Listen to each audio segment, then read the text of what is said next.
भूख लगी तो रोटी बना ली मोटी मोटी, अपने खा ली।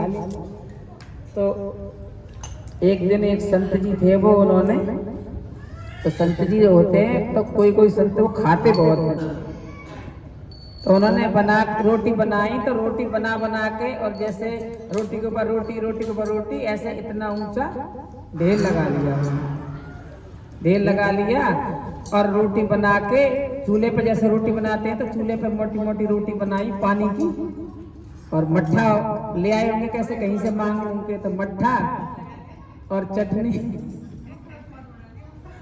चटनी और मट्ठा और सन्ना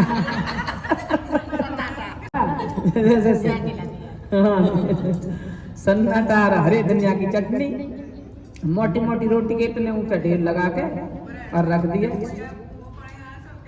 अब रोटी बनाने के बाद उन्होंने सोची कि पहले के जो लोग थे मतलब तो खाते, मतलब खूब खाना खाते, खूब काम भी खूब करते, तो काम ही तो खाना खाता है। अब जो काम ना करते वो खाएंगे कहाँ से? अब तो भाई मेरे लिए ना एक ही फुल्का सेक लेना, अब तो बड़ी नाक मुंह सकोड़ के वो एक फुल्का खाते हैं। तो पहले के लोग तो मतलब 4 रोटी एक साथ रखते उनके लिए, 4 एक साथ, फिर 4 एक साथ, फिर 2, फिर 2, फिर 2, मतलब 25-30 तो आराम से एक जना खा ही लेता, 25-30 इतनी तो मतलब, क्योंकि पहले जो थे वो काम करते थे। अब देखो गांव में भी कह रहे, अब गांव में भी काम है ही नहीं, अब तो मशीन से सारे काम होने, खेती सब मशीन से होने लगे, तो अब गांव में भी काम नहीं है, तो गांव के लोग भी ना खाते हैं। पहले के लोग बहुत खाते थे, संत महात्मा थे तो पूजा पाठ बहुत ज्यादा करते थे, तपस्या, या कई कई गांव पैदल चलना, तीर्थ यात्रा पैदल, तो वो खाते भी वैसे ही थे, 24 घंटा में एक बार बनाई खा ली। तो वो मतलब रोटी ऐसे ना झपटते, जैसे कि मैदा ना, मैदा कई बार ऐसे ली चम्मच और ऐसे डुबो के चम्मच ऐसे ऐसे कर देती है मैदा, तो ऐसे ना, वो तो जैसे कटोरा में घी रखा या उसमें रखा, तो रोटी ली और उसमें डुबो दी, उसमें रोटी घी में अच्छी तरह डुबो के और निकाली, जब अच्छी तरह डुबो के ऐसे खाते।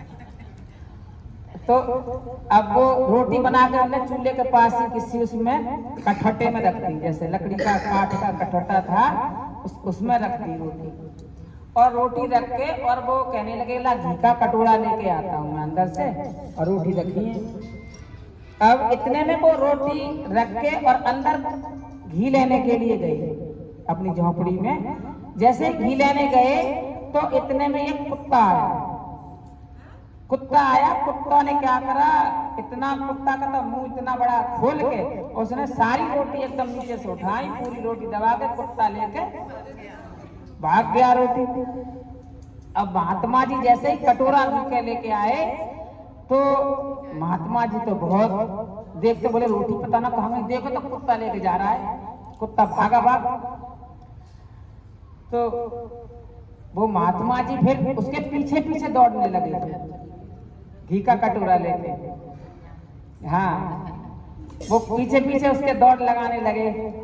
और कहते हैं ना, फिर वो महात्मा जी कहते हैं, रोटी हमने बनाई, रोटी कुत्ते ने उठाई, रोटी हमने बनाई, रोटी कुत्ते ने उठाई, पीछे घी का कटोरा लिए हाथ में, पीछे घी का कटोरा लिए,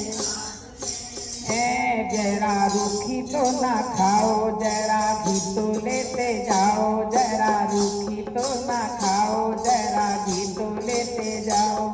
ये रामदास जी हैं, रामदास जी महाराज, वो समझ गए कि ये कुत्ता कोई और ना, ये भगवान है, तो भगवान ही परीक्षा लेने आए।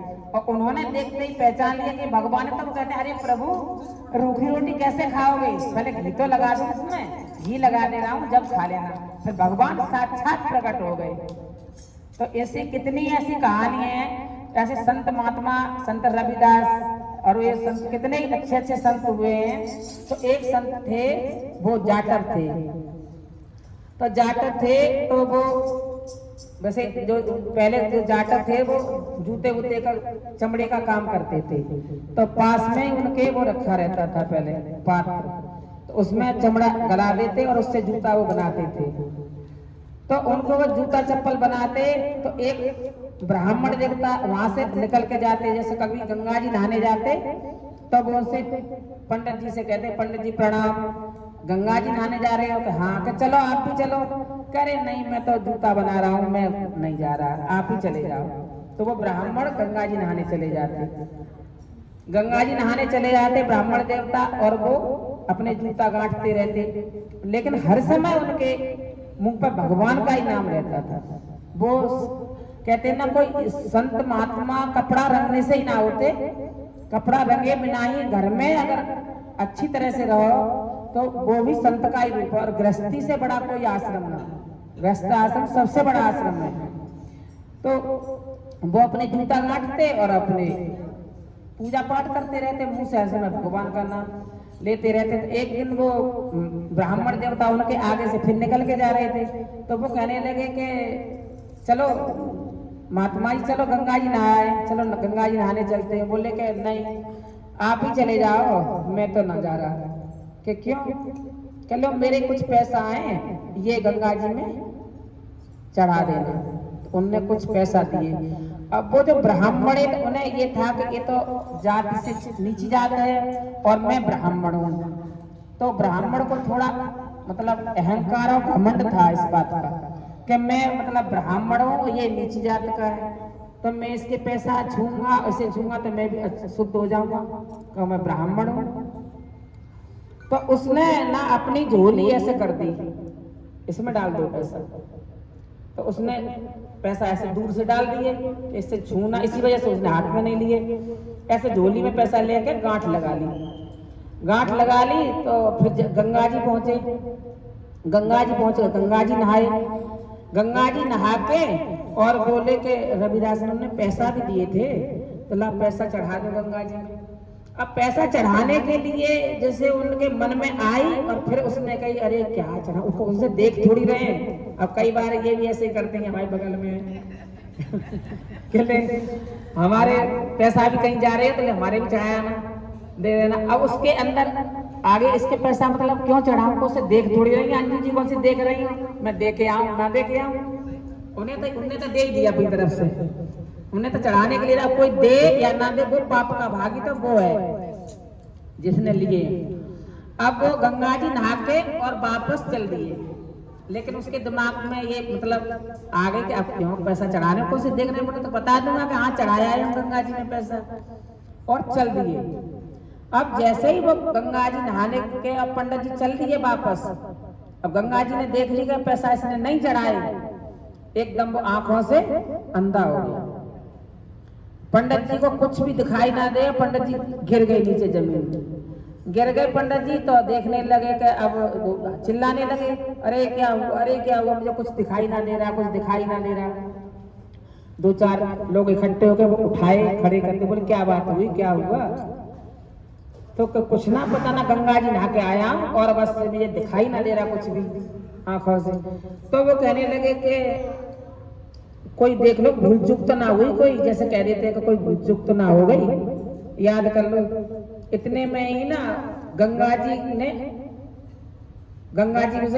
प्रकट हो गए और हाथ निकाल दिया बाहर, कहने लगे कि जो पैसा उस संत ने दिए है ना, वो पैसा तुमने चढ़ाए नहीं है, गंगा जी में चढ़ाने के लिए थे, वो पैसा चढ़ाओ।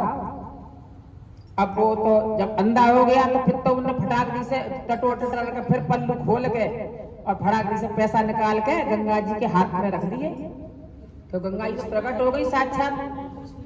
अब पैसा रख दिए उनके हाथ में गंगा जी के, तो उन्होंने पैसा लिए गंगा जी ने और पैसा रख के और उस पैसा के उसमें उसी हाथ पे और एक कंगन, बहुत बढ़िया कंगन निकल आया उसके हाथ में से गंगा जी के, और जो कंगन लेके उन्होंने उस ब्राह्मण को दे दिया कि जाके उस संत को दे देना जाके कंगन। तो वो कहने लगे कि ठीक है। अब वो चल दिए, वहां से चल दिए। अब चलते चलते बोले कि पहले तो पैसा ही था और अब की तो इतना सुंदर कंगन है, और कंगन भी इतना सुंदर है, ऐसा सुंदर कंगन मैंने कभी देखा भी ना। कंगन एक ही है पर कोई बात नहीं, चल एक है, लेकिन अगर ये कंगन मैंने राजा को दिया और राजा ने अपनी रानी को दिया तो कितना धन देंगे मेरे को, माला माल कर देंगे राजा। तो वो कंगन लेके चल दिए। बोले कि वो कौन सा देख रहा है, उसे क्या पता गंगा जी ने कुछ दिया है या ना दिया। उसके मतलब फिर पाप आ गया। इंसान कहते हैं ना बार बार पाप करता है, फल भी मिलता है और भोगता भी है और फिर वही काम करता है। एक बार ठोकर लगने के बाद इंसान को मतलब समझ जाना चाहिए। अब उन्हें फिर दूसरी फिर वही गलती की। उन्हें वो वहां से निकले, फिर उनसे भाई पंडित जी राम राम राम राम करके आगे बढ़ गए। बोले पैसा चढ़ाया है? हाँ चढ़ा दिए, पैसा आपको चढ़ाया है। उन्होंने वो कंगन वाली बात कुछ नहीं बताई। चल दिए लेके, चल दिए तो जाके और उसने वो कंगन और अपने देखी कि अपनी पत्नी को भी नहीं दिखाया पंडित जी ने। पंडितानी देख लेती तो वो तो कह दी कि मैं पहनूंगी। तो उन्होंने जाकर सीधे राजा के दरबार में एक राजा से मेरे को मिलना है, और वो कंगन जाके राजा को दिया। तो राजा को दिया, राजा बहुत खुश हुए। बोले कि कल ना अपना इनाम ले जाना, कंगन के बदले में तुम्हें इनाम दूंगा, कल ले जाना। तो वो ब्राह्मण बहुत खुश हुए, पता ना कितना इनाम मिलेगा। अब वो चले गए पंडित जी अपने घर। राजा ने वो कंगन रानी को दिया। तो रानी ने वो कंगन पहना, कंगन बहुत सुंदर था। फिर कहीं के मतलब सुनार को दिखा के ना तो इसके जोड़े का दूसरा बनवाओ। सारे सुनारों पे दिखाए, लेकिन किसी ने वो कंगन बनाने की हाँ नहीं भरी। बोले कि ऐसा कंगन तो हमारे पास तो है नहीं, और दूर दूर तक हमने देखे ही ना ऐसा कंगन तो हम ना बना सकते। तो वो कहने लगे कि तो फिर राजा कहने लगे कि चलो उस पंडित को पकड़ो, जो पंडित ने कहाँ से लिया है ये कंगन, उससे ही पूछे। अगले ही दिन वो राजा ने पंडित जी बुला लिए। पंडित जी बुला लिए, बोले कि इसके साथ का दूसरा कंगन कहाँ है। तो वो पंडित तो डरपोक तो होते हैं, पंडित वैसे डरते हैं। पंडित जो पंडित हो वो पुराना माने। ये पंडित जी हो डरते भी हैं, देखो करते भी हैं और डरते भी हैं। अब पंडित जी तो डर के, राजा की डर के मारे ऐसे ऐसे ऐसे ऐसे कांपने लगे। और राजा से तो कोई भी डरेगा, वो तो कांपने लगे पंडित जी। तो वो कहने लगे कि बताओ ये कंगन चुरा के लाए हो, कहाँ से लाए हो, कहीं डकैतीदारी है, चोरी करिए, कहाँ से लाए हो ये कंगन। इसके साथ का दूसरा कंगन चाहिए मेरे को, क्योंकि मेरी रानी ने तो एक हाल कर दिया। तो कंगन दोनों हाथ में चाहिए, एक हाथ में क्यों पहनूंगी, दोनों में पहनूंगी मैं तो। अब वो कहने लगे कि जो हकीकत बताऊं तो कैसे बताऊं, क्योंकि संत के कंगन तो उनका संत का है, गंगा जी ने दिया है। तो उन्हें बताई उसने कि वो संत जी है ना, तो उन्होंने पैसा दिए थे मेरे को गंगा जी में डालने के लिए, तो गंगा जी ने ये कंगन दिया है मेरे को। वो कंगन लेके मैं आपके पास आया, मैंने उन संत को ना दिया। फिर वो राजा और वो ब्राह्मण दोनों उस संत के पास गए और वो कहने लगे कि तुमने जो पैसा दिए थे उसके बदले में ये कंगन गंगा जी ने आपके लिए भेजा है, और ये कंगन इन्होंने हमें दे दिया है। तो वो कहने लगे तो कोई बात नहीं, संत तो बहुत दयालु होते हैं कि आप ले जाओ रानी को। तो वो रानी तो कह रही है कि दूसरा कंगन चाहिए, दूसरा कंगन चाहिए, दूसरा कंगन मैं कहाँ से लाऊं। अब वो गंगा जी दूसरा थोड़ी दें, तो गंगा जी तो क्यों, गंगा जी क्यों नहीं देंगी दूसरा, जब एक दिया तो दूसरा भी दे देंगे गंगा जी। तो जो संत थे वो बहुत पहुंचे हुए थे, उनकी जिब्या पे हर समय भगवान का ही नाम था। तो उस संत ने फिर कही कि चलो फिर गंगा जी चलते हैं। वो ब्राह्मण राजा वो सब कहेंगे गंगा जी चलो, और फिर गंगा जी मतलब दूसरा इसके साथ का कंगन दे देंगे। तो वो कहने लगे संत के गंगा जी जाने की जरूरत नहीं है, गंगा जी जाने की कोई जरूरत नहीं है, वो तो कंगन यही हो जाएगा। कहते हैं कि ना मन चंगा कठौती में गंगा, कि मन चंगा कठौती में गंगा। तो उन संत ने उस चमड़े के उसमें जो पात्र था, चमड़े भीगरा का जिसमें जूता बनाते थे, उसमें हाथ डाला, उसके साथ का कंगन निकाल के और राजा को दिया कर लो, जैसा कंगन ये है वैसा ही वो है। तो कहते हैं कि मन चंगा कठौती में। अब ये रोज कहते हैं कि चलो गंगा जी नहाने, गंगा जी अब तो यही गंगा जी है, यही नहा लेता हूँ मैं तो। मन चंगा कठौती है गंगा, बोल शंकर भगवान की जय।